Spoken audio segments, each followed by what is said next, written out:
Windows 11 install చేస్తున్నాను. ఈ సిస్టంలో ఉన్నాను ఇప్పుడు. ఇది నా హార్డ్ డిస్క్. ఇందులో విండో మల్టిపుల్ ఆపరేటింగ్ సిస్టమ్స్ని ఐఎస్ఓ ఫైల్స్ని సేవ్ చేసుకొని ఉంచుకున్నాను. దీన్ని నేను యూఎస్బికి కనెక్ట్ చేస్తున్నా. కనెక్ట్ చేసిన తర్వాత పవర్ ఆన్ చేసుకున్నా. పవర్ ఆన్ చేసిన తర్వాత F12 బూట్ మెనూ క్లిక్ చేస్తున్నాను. F12 కంటిన్యూగా బూట్ మెనూ నేను క్లిక్ చేశాను. కంటిన్యూ బూట్ మెనూ క్లిక్ చేసిన తర్వాత నెక్స్ట్ స్టెప్ ఏంటి అంటే, ఇప్పుడు మనం దేని నుంచి బూటింగ్ అవ్వాలి అనేది సెలెక్ట్ చేసుకోవాలి. ఇక్కడ నేను నా సీగేట్ బ్యాకప్ ప్లస్ నుంచి బూటింగ్ అవుతున్నాను. విండోస్ 11 ఇన్స్టాల్ చేయడానికి ఎంటర్ ప్రెస్ చేశాను. ఇక్కడ మల్టిపుల్ ఆపరేటింగ్ సిస్టమ్స్ని నేను కాపీ పేస్ట్ చేసుకున్నాను. విండో క్రియేట్ చేసుకొని అందులోని జస్ట్ కాపీ పేస్ట్ చేసుకుంటే సరిపోతుంది. ఇది సమింగ్ పనిచేయట్లేదు. HPCD, Kali Linux, Puppy Linux, WinPE, Windows 11 22H2, Win25H2 English, 22H2 ఇంగ్లీష్ని మనం ఇన్స్టాల్ చేద్దాం.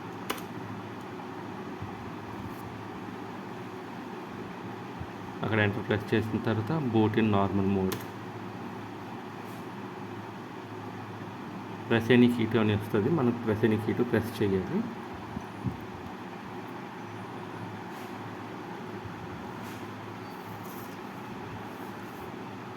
ఈ విధంగా వచ్చిన తర్వాత నెక్స్ట్ ఇన్స్టాల్.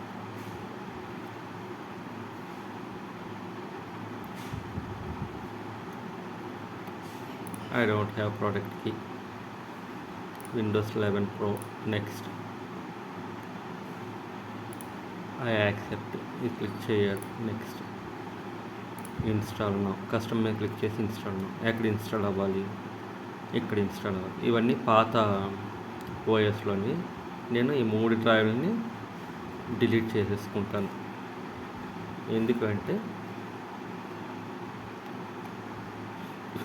నాకు ఆల్రెడీ ఇందులో డేటా ఏం అక్కర్లేదు కాబట్టి. ఒకవేళ డేటా ఉంటే మట్టుగా ఈ విధంగా డిలీట్ చేసుకోవద్దు.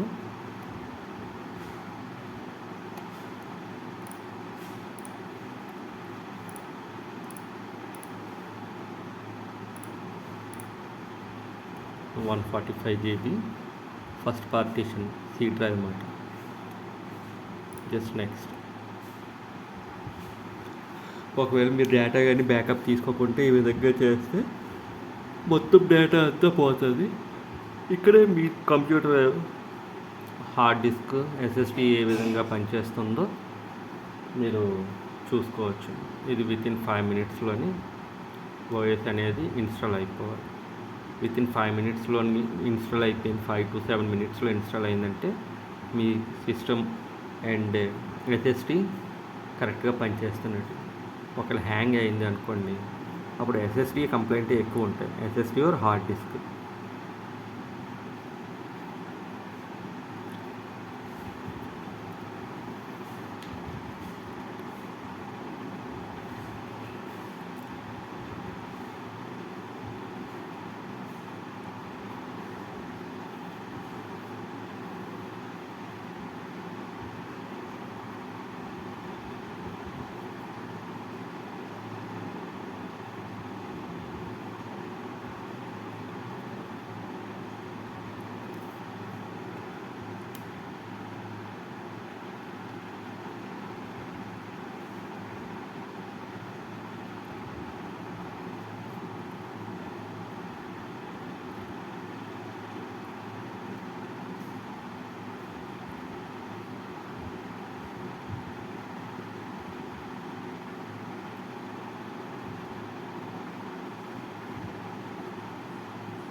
ఇన్స్టాల్ అయిపోయింది.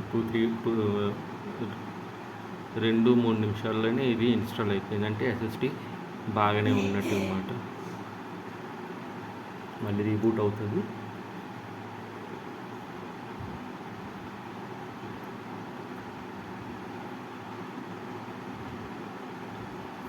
రీబూట్ అయిన తర్వాత విండోస్ బూట్ అవుతుంది. ఇది జీపీటీ మోడ్లో ఇన్స్టాల్ అయ్యింది. మనకి 2 విధాలుగా ఉంటాయి, ఎంబీఆర్ అండ్ జీపీటీ. ఇది యూఈఎఫ్ఐ మోడ్లోని ఇన్స్టాల్ అయితే జీపీటీ పార్టీషన్ తీసుకుంటుంది.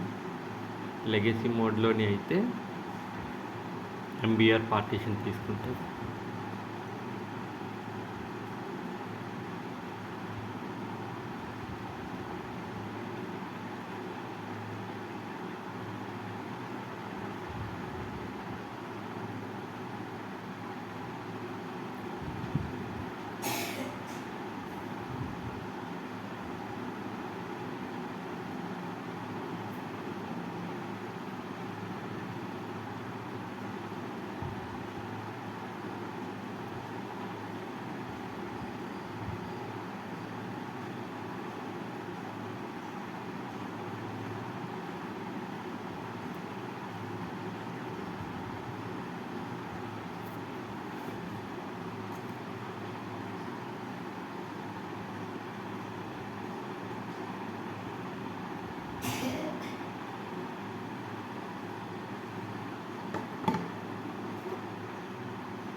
ఏదో పేరు ఇచ్చేసారు వాళ్ళు, మీకు నచ్చితే. ఇవన్నీ చెక్ మార్క్స్ తీసేయండి.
ఈ విధంగా ఇన్స్టాల్ కంప్లీట్ అయిపోయింది. ఇన్స్టాల్ చేసిన వెంటనే ఫస్ట్ మనం చేయవలసింది ఏంటంటే దీని తాలూకా పర్ఫార్మెన్స్ చూడాలి. పర్ఫార్మెన్స్ చూడాలంటే టాస్క్ మేనేజర్లోని సిపియు ఎంత యూజ్ అవుతుంది, మెమొరీ ఎంత యూజ్ అవుతుంది, డిస్క్ ఎంత యూజ్ అవుతుంది అనేది ఇక్కడ మనం చూసుకోవచ్చు. ఇక్కడ సిపియు అనేది అన్నీ 000 తక్కువగానే యూజ్ అవుతుంది.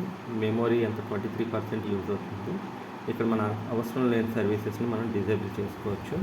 స్టార్టప్లో డిజేబుల్ చేసేసుకుంటే మనకి ఇంకా మెమొరీ సిపియు అనేది తక్కువగా యూజ్ అవుతుంది. ఇది మైక్రోసాఫ్ట్ వన్ డ్రైవ్ అనేదాన్ని కూడా మనం డిజేబుల్ చేసుకోవాలి. Next Windows security notification disable చేసేసుకోవాలి. ఇవన్నీ డిజేబుల్లో ఉంచేసుకోండి. డిజేబుల్ చేసుకున్న తర్వాత ఇక్కడ చూడండి పర్ఫార్మెన్స్ వెళ్ళండి. సిపియు చూడండి 0లోనే ఉంది. మెమొరీ అవైలబుల్ 5.7 GB ఉంది. In use 1.7 GB. అంటే ఇంతవరకు ఏవి మనం ఇన్స్టాల్ చేయలేదు. ఈ విధంగా ఉంటే సిస్టమ్ స్పీడ్గా ఉంటుంది. ఇంకా ఇక్కడ చూడండి దీనివల్ల కూడా మనకి నెట్ యూసేజ్ అనేది ఎక్కువగా ఉంటుంది. దీన్ని ఏ విధంగా డిజేబుల్ చేసుకోవాలో చూద్దాం. టాస్క్ బార్ మీద రైట్ క్లిక్ ఇచ్చి టాస్క్ బార్ సెట్టింగ్ ఇవన్నీ చెక్ మార్క్స్ తీసేయండి. తీసేస్తే పోయింది ఇక్కడ. లేదంటే ఇక్కడ న్యూస్ ఇవన్నీ వచ్చేస్తుంది. నెక్స్ట్ మనం రిమూవ్ చేయవలసింది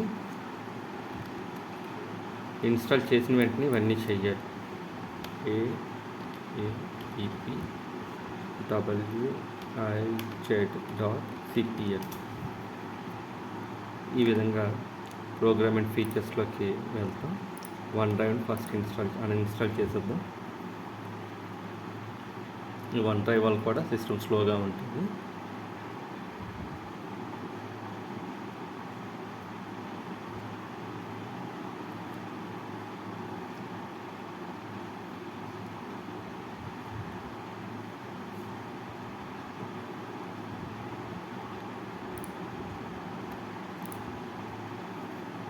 వెయిట్ చేయాలి. వన్ డ్రైవ్ అన్ఇన్స్టాల్ అవ్వడానికి కొంచెం టైం పడుతుంది. ఓకే, ఎస్ చేయండి. వన్ డ్రైవ్ అనేది పోయింది. ఈ వన్ డ్రైవ్ పోయిన తర్వాత టాస్క్ మేనేజర్కి వెళ్ళి ఇక్కడ పర్ఫార్మెన్స్ చూద్దాం. 1.8 GB యూజర్, 5.6 GB అవైలబుల్ ఉంది. సిపియు కూడా బాగుంది. ర్యామ్ యూసేజ్ బాగుంది. సి డ్రైవ్, ఇక్కడ డ్రైవ్ కూడా 0లోనే, ఇక్కడ యాక్టివ్ టైం 0లోనే ఉంది. 100%కి వెళ్ళలేదు. ఇక్కడ ఎక్కువ 100%కి వెళ్ళిపోయింది అనుకోండి, అప్పుడు సి డ్రైవ్ ప్రాబ్లం ఉన్నట్టు. మరి కంటిన్యూగా disc, USB disc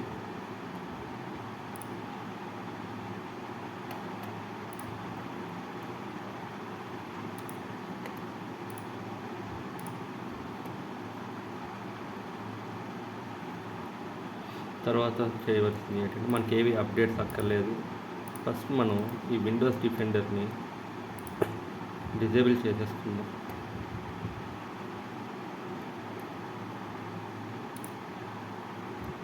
manage setting, real time protection disable చేసేసుకుందాం. దేనికి ఎందుకు అంటే ఏవైనా సాఫ్ట్వేర్స్ని ఇన్స్టాల్ చేసేటప్పుడు ఇది రెస్ట్రిక్ట్ చేస్తుంటుంది. పైరసీ సాఫ్ట్వేర్స్ని యూజ్ చేసేటప్పుడు, క్రాక్ వెర్షన్స్ని. టాస్క్ మేనేజర్కి వెళ్దాం. Performance, CPU okay, memory okay. ఇక్కడ చూద్దాం ఏది ఎక్కువ పర్సెంటేజ్ తీసుకుంటుంది. పర్వాలేదు, మనకి ఇక్కడ చూసుకుంటే సరిపోతుంది. ఏ అప్లికేషన్ ఎంత సిపియుని తీసుకుంటుంది, ఎంత మెమొరీని తీసుకుంటుంది, డిస్క్ని ఎంత యూజ్ చేస్తుంది అనేది ఇక్కడ తెలిసిపోతుంది అన్నమాట. దాన్ని బట్టి ఆ అప్లికేషన్స్ మనం అన్ఇన్స్టాల్ చేసుకుంటే సరిపోతుంది.